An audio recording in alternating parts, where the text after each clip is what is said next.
Assalamualaikum warahmatullahi wabarakatuh. Selamat datang di channel Fadilah Sholawat TV. Semoga kita senantiasa termasuk golongan umat Islam yang terus menuntut ilmu dan senantiasa mengamalkan apa yang sudah didapat. Jangan lupa untuk subscribe terlebih dahulu agar selalu mendapatkan tausiah-tausiah terbaru dari channel kami. Selamat menyaksikan. Assalamualaikum warahmatullahi wabarakatuh. Ada yang punya jaminan bisnis apapun di dunia ini tidak akan rugi? Ada yang bisa punya jaminan? Allah tawarkan sebuah usaha tidak akan merugi. Itu namanya bisnis sama Allah. Tidak akan merugi, terjamin. Jangan khawatir rugi. Dan yang tiga, selalu baca Al-Quran, mendirikan salat, infakkan sebagian rizki. Dan saya ingin hubungkan, karena waktunya singkat, saya ingin hubungkan antara tiga hal ini dengan innahu ghafurun syakur. Terus?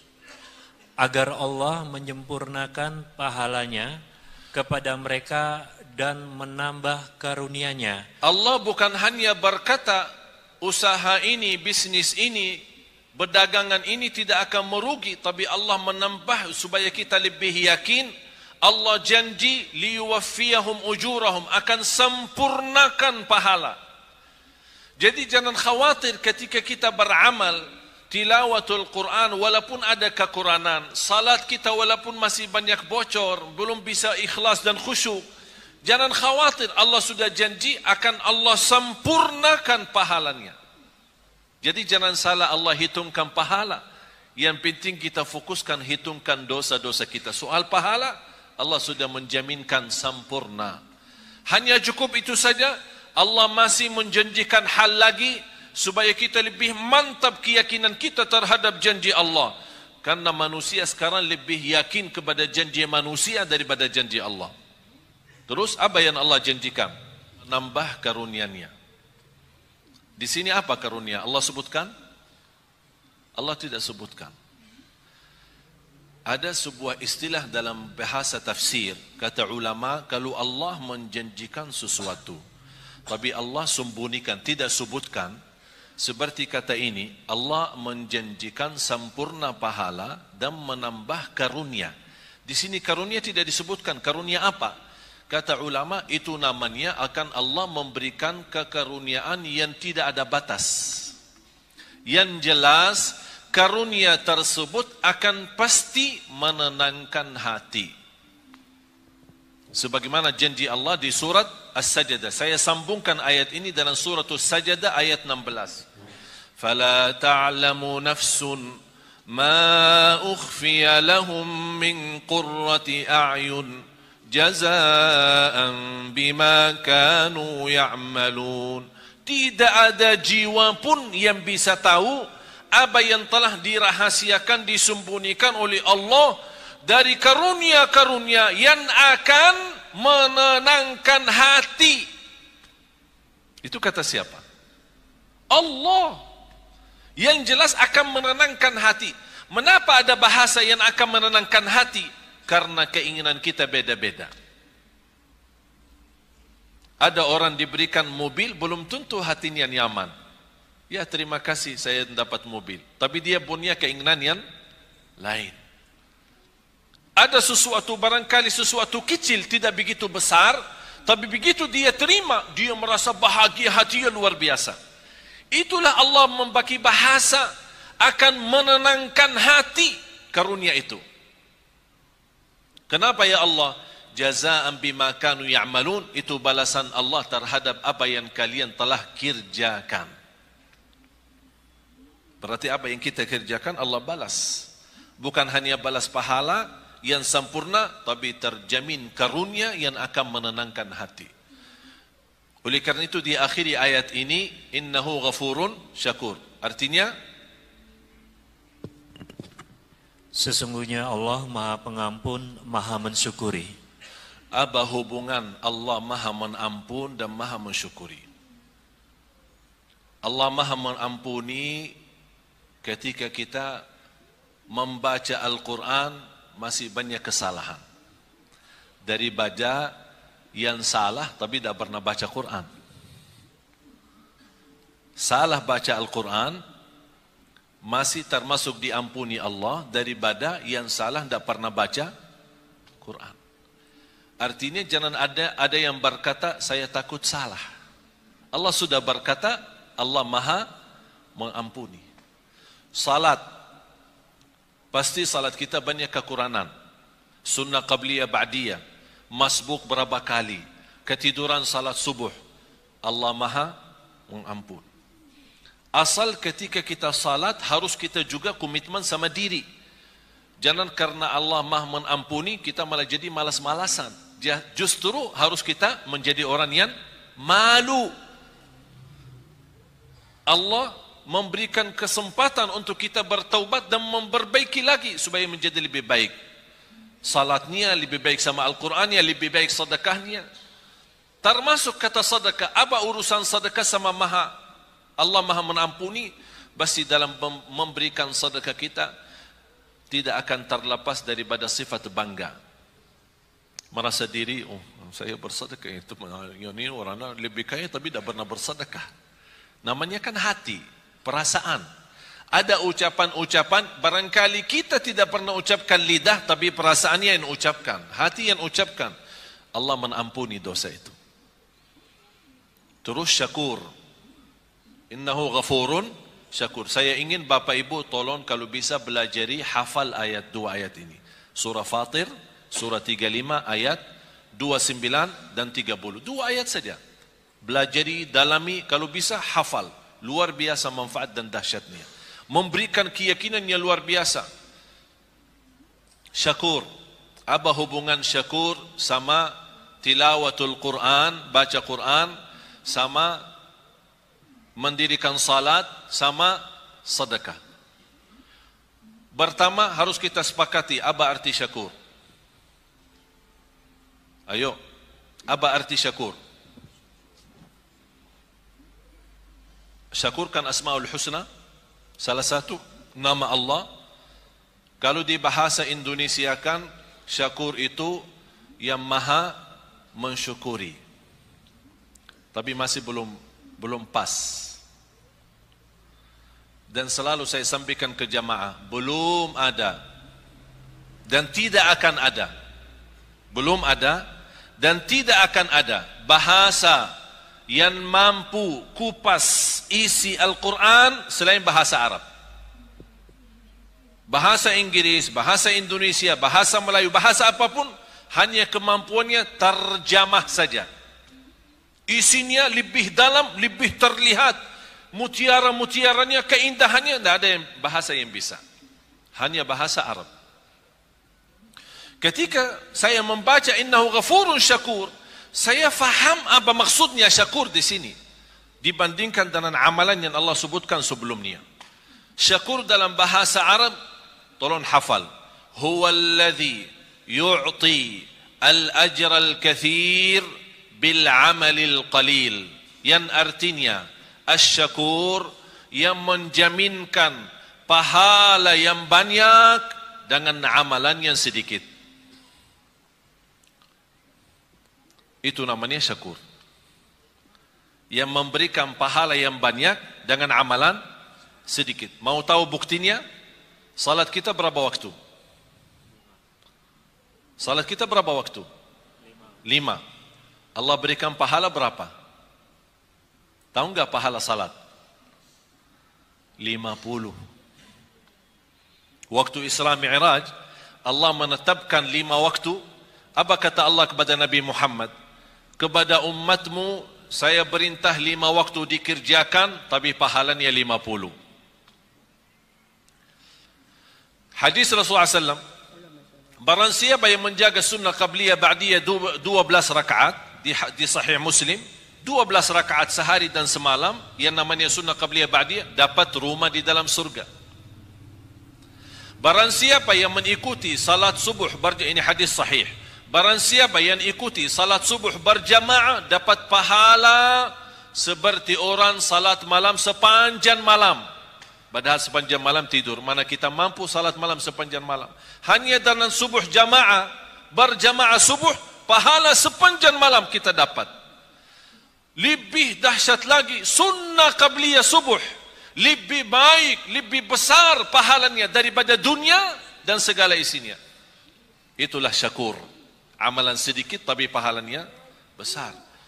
Kalau Allah tidak syakur, memberikan pahala yang banyak dan amalan sedikit, kita tidak bisa kejar umur kita dibanding ummah yang terdahulu.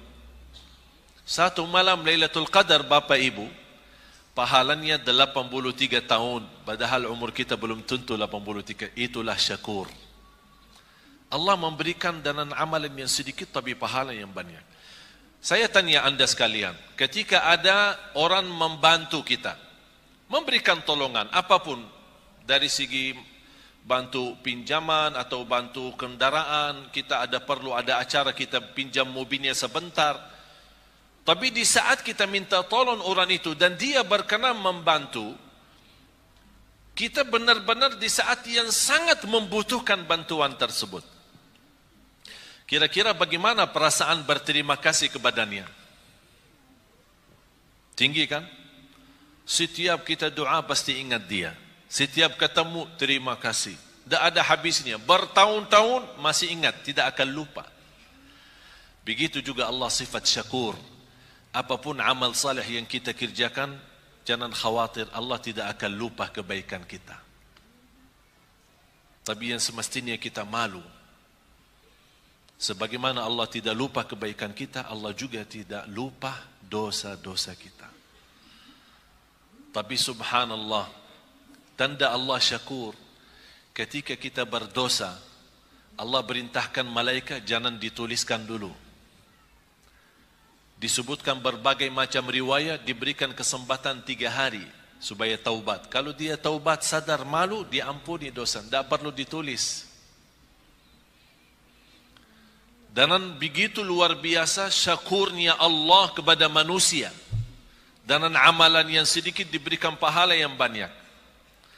Dan sedekah Allah subhanahu wa ta'ala, ini saya kaitkan antara hubungan Quran, sedekah sama syakur.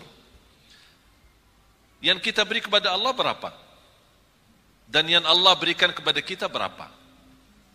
Rizki yang kita miliki Bapak Ibu, kalau kita mau hitungkan harus kena denda dan bayar, mana orang sanggup? Setiap mau hirup udara yang segar harus bayar. Setiap mau buka mata harus bayar. Mau tutup lagi harus bayar. Mau bergerak satu langkah harus bayar. Sanggup gak hidup? Tidak bisa. Tapi Allah memberikan banyak. Dan Allah tidak minta yang banyak. Zakat pun yang namanya zakat harta 2,5%. 2,5%. Mengapa 2,5%? Harta Allah berikan banyak, tapi Allah tidak minta yang banyak. Supaya sisanya buat nikmati, silahkan nikmati. 2,5% setiap hari? Tidak.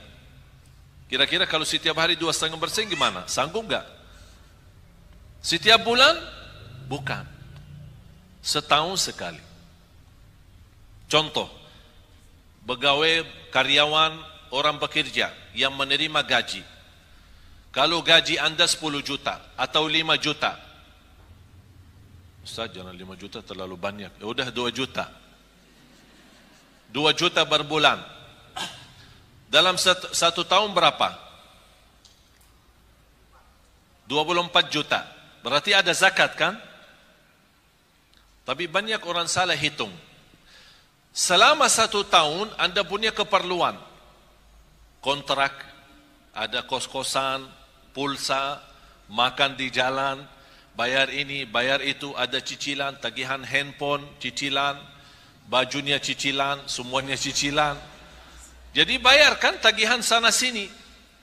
Ternyata akhir tahun, pas kita mau hitungkan tabungan terisi atau tersisa dari sepanjang tahun gaji, ternyata yang tersisa hanya 800.000. Berarti Anda tidak ada zakat.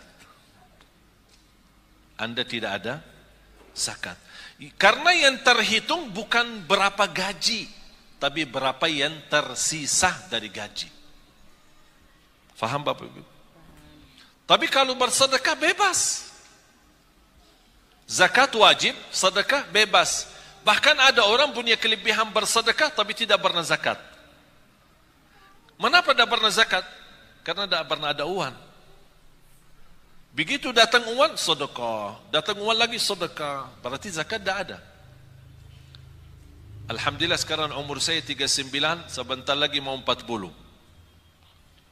Saya seumur saya sampai titik ini, saya tidak pernah zakat harta. Tidak pernah zakat harta. Kok masa Ustaz tidak pernah zakat? Kan zakat salah satu rukun Islam. Tidak pernah zakat. Kenapa? Karena saya tidak suka simpan duit. Tidak suka simpan. Kalau begitu suka simpan, Allah ajarkan, jangan lupa zakat. Supaya Allah biasakan manusia jangan suka simpan duit. Jangan terlalu cinta dunia.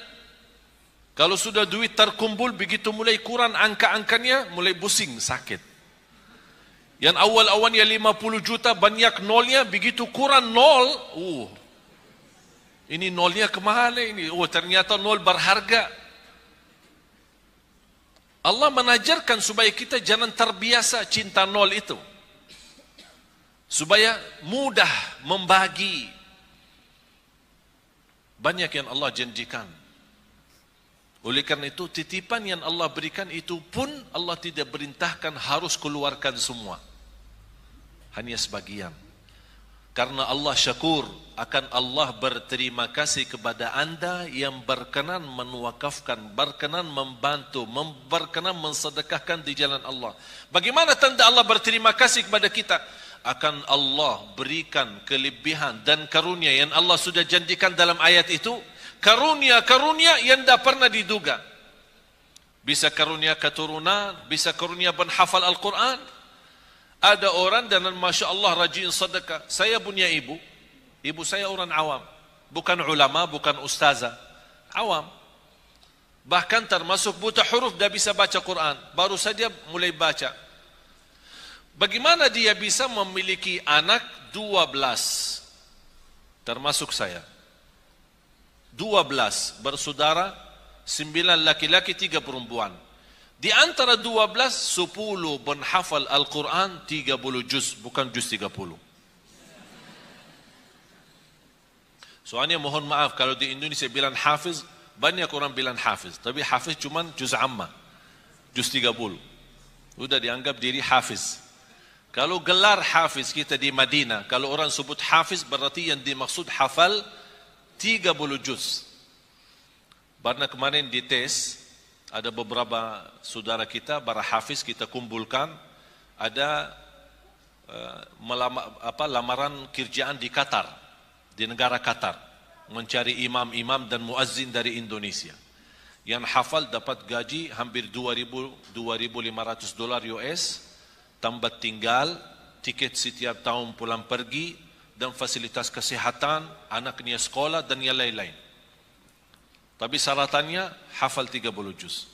Banyak daftar melalui yayasan kami, diberikan kepercayaan, datang mereka daftar, hafal, hafal, hafal, hafal. Semua daftar. Pas hari ujian, di depan para petugas yang datang dari Qatar, sudah ini berapa hafal? 30 juz. Siap dites? Siap. Tapi mohon boleh enggak dites cuma 5 juz? Astaghfirullah. Kau daftar 30 juz, kau mau dites 5 juz? Kenapa? 25 yang mana? Hilang. Jamaah sekalian dimuliakan Allah Subhanahu wa taala. Saya ingat ketika saya di bandara, saya bertemu seorang, saya tidak kenal. Tapi ternyata beliau dari Arab, kenal muka saya, sering lihat di YouTube. Dia tegur saya, Assalamualaikum, Waalaikumsalam. Dia bawa keluarga, istri sama anak. Begitu selesai salaman, biasa-biasa saja saya jalan, mau lewati imigrasi, saya lihat beliau antri. Saya bantu, punya keluarga, punya anak. Kalau kita ada kesempatan, saya yakin Bapak Ibu kalau di posisi saya, pasti kalau bisa bantu, pasti akan bantu mereka. Saya minta izin, mana paspornya, biar saya bantu. Saya ambil paspor, saya serahkan ke petugas imigrasi. Saya kenal mereka baik, alhamdulillah, dibantu, lurus. Apa yang terjadi? Bapak sama istri sama anak dilewatkan oleh petugas imigrasi, tambah diperiksa wanita. Wanita kan Arab cadar. Biasanya kalau masuk ke imigrasi harus buka cadar, disesuaikan dengan paspor. Tapi karena mereka bawaan saya tidak diperiksa, percaya, lurus, jalan. Ini cerita hampir sudah 3 bulan. Sungguh Bapak Ibu, sampai sekarang si ibu itu beribuan terima kasih kepada istri saya atas bantuan suami. Kenapa? Ini bukan hal biasa. Kita bisa diluruskan di depan imigrasi tanpa kita dilihat muka. Mereka menganggap perbuatan yang kita bantu hanya hal biasa. Menurut saya biasa, hal kecil. Tapi bagi mereka itu bukan kecil. Begitu luar biasa, setinggi harapan mereka, setinggi perasaan mereka untuk mengucapkan terima kasih. Padahal ini sudah 3 bulan lebih. Allah subhanahu wa ta'ala maha besar. Lebih tinggi terima kasih Allah kepada manusia ketika berbuat kebaikan. Syaitan paling tidak suka istighfar. Kenapa syaitan tidak suka istighfar? Tahu enggak kenapa? Syaitan bekerja keras pagi, siang, sore, malam untuk menggoda manusia. Terjumus manusia, salah ikut syaitan, berbuat dosa. Begitu dia ingat Allah, astagfirullah, dia nangis malu. Sebab kata istighfar, Allah ampuni dosanya. Apa kata syaitan? Capek deh. Dari pagi sampai malam aku godain, begitu berhasil sebentar saja diampuni. Astagfirullah. Allah cinta istighfar. Apalagi istighfar yang mendalam hati. Betul paling dalam. Ucapan ini sederhana tapi luar biasa. Ingat Bapak Ibu, bagi Allah sebagaimana di ayat ini, innahu ghafurun syakur, bagi Allah soal ampunan dosa sangat mudah. Paling enak, paling enteng, paling ringan bagi Allah ampunan dosa. Allah tidak keberatan mengampuni dosa kita. Wa inni laghaffarun liman taba wa amana wa amila salihan thumma ihtada. Kata Allah subhanahu wa ta'ala, aku ampuni, aku berkenan ampuni. Tapi bagi siapa? Yang berkenan taubat, yang berkenan istighfar.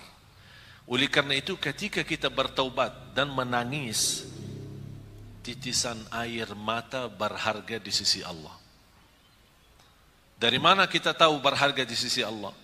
Ternyata Rasulullah SAW bersabda, ainun la tamassahan nar, ainun bakat min khasyatillah. Bisa titisan air mata karena Allah, malu sama Allah, malu karena dosa maksiat. Sebab titisan air mata, Allah jamin kita tidak boleh tersentuh oleh neraka Jahannam. Berarti jamaah sekalian, air mata itu tidak main. Apalagi air mata yang menangis karena Allah subhanahu wa ta'ala. Oleh karena itu kita selalu beristighfar. Mudah-mudahan istighfar kita yang kita selalu membawa menjadi wirid kita, sehari-hari kita membawa ampunan Allah subhanahu wa ta'ala. Mari sama-sama berdoa, mudah-mudahan apa yang sampaikan, mohon maaf saya tidak bisa lebih mendalam karena ayat ini memang masih banyak rahasia-rahasia dan keilmuan. Mudah-mudahan apa yang saya sampaikan cukup bisa difahami, bisa dimanfaatkan, dan mudah-mudahan ilmu yang sama-sama kita belajari menjadi ilmu bermanfaat. Amin ya rabbal alamin.